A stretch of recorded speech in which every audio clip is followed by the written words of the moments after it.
At around 4 o'clock on an April afternoon in 1977, a passenger jet fell completely silent over the hills of northwest Georgia.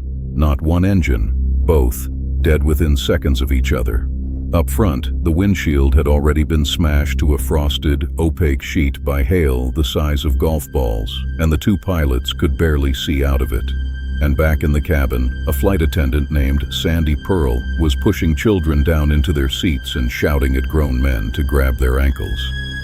There were people aboard a DC-9 that was no longer really an airliner. It had become a heavy, powerless glider, sinking out of a black wall of cloud toward a narrow country road. And this is the question the little community of New Hope would be left holding. How does a modern jet, flown by a seasoned crew, with weather radar in its own nose and controllers watching from the ground, fly straight into the most violent stack of air for 100 miles in any direction? Flight 242 was an ordinary hop, a Southern Airways DC-9 working its way across the southeast, that afternoon carrying passengers from Huntsville, Alabama toward Atlanta. Southern was a regional carrier, the kind of airline that stitched together small southern cities with short, dependable flights. For most of the people in those seats, this was a commute, a business trip, a visit home, 20 minutes of nothing much before the wheels touched down in Atlanta. But the sky over the southeast that day was not nothing much. A line of severe thunderstorms had built across Alabama and Georgia, the kind of towering spring cells that turn afternoon into premature night and pack hail, lightning, and updraft strong enough to throw an aircraft around like a leaf. This was exactly the sort of weather every pilot is trained to go around, never through. The trouble was knowing where the worst of it actually was. In 1977, a crew had two main ways to see a storm. They could look at the green picture painted by the weather radar in the aircraft's nose, a radar that shows where rain is, but which can be fooled. Or they could ask air traffic control, whose ground radar was tuned to track aircraft, not to map the guts of a thunderstorm. Between those two imperfect pictures there were gaps, and into one of those gaps, Flight 242 was about to fly. As the DC-9 pressed east, the crew studied their radar and tried to find a way through the line. Heavy rain closed in around them, and then came the hail. It's tempting to imagine two pilots recklessly barreling into a black cloud. The truth, the investigators would later find, was almost the opposite. They were threading a line of storms with the only tools they had, and both of those tools were failing them at the same moment, a fact that would sit at the very center of the inquiry. When a thunderstorm hurls hail and water into a jet engine faster than the engine can swallow it, the flame inside can simply go out. That is what happened here. And it happened to both engines almost at once. The steady roar the passengers had never even noticed suddenly wasn't there. In its place came the drumming of hail on aluminum, loud as gunfire, and then the crack of the windshield giving way under the barrage until the pilots were looking out through glass gone white and blind. Now the crew had minutes, maybe less. They fought to relight the engines, working the restart drills, but engines battered by hail and starved in a downpour do not always come back. The jet was descending whether anyone liked it or not, trading the last of its height for time and distance. A 50-ton airplane with no thrust, and a wrecked windshield and a rapidly shrinking supply of sky. In the cabin, Sandy Pearl became the calm the passengers needed. She moved through the aisle, securing people, positioning children, calling out the brace commands, doing the job that flight attendants are trained for but almost never have to use for real. Behind the reassurance, she was doing the arithmetic every crew member does in that moment, and the arithmetic was brutal. The pilots picked the only runway they had, a stretch of Georgia State Highway 92, Spur 92, a rural two-lane threading through the community of New Hope. It was straight enough, it was long enough to try, and it was there.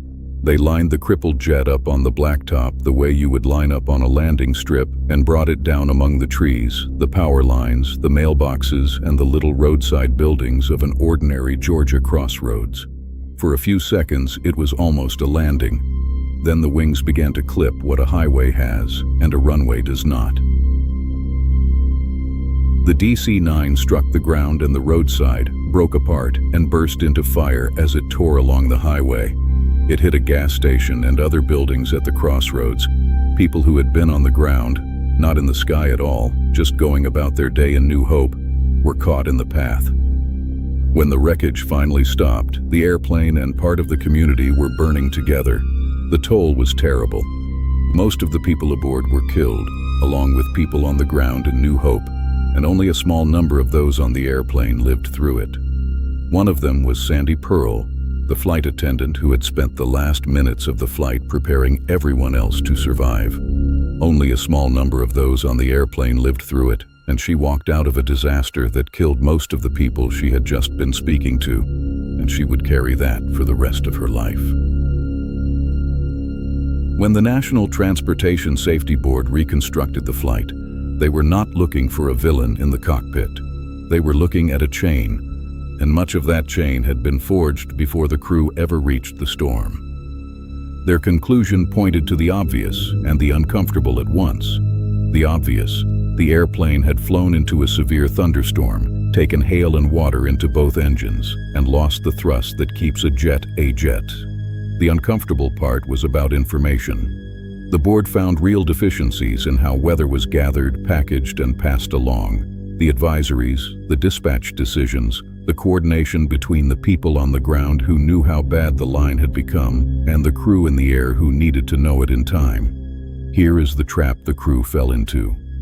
Airborne weather radar sees rain by bouncing a signal off it, but heavy rain close to the aircraft soaks up that signal and can hide even fiercer weather sitting right behind it. On the screen, the very worst cell can look like a gap, an inviting hole in the line, and the controller's radar, built to keep airplanes apart, was never meant to be the crew's storm map. So the two pictures that were supposed to keep Flight 242 out of danger both had a blind spot, and the storm was hiding in exactly that spot.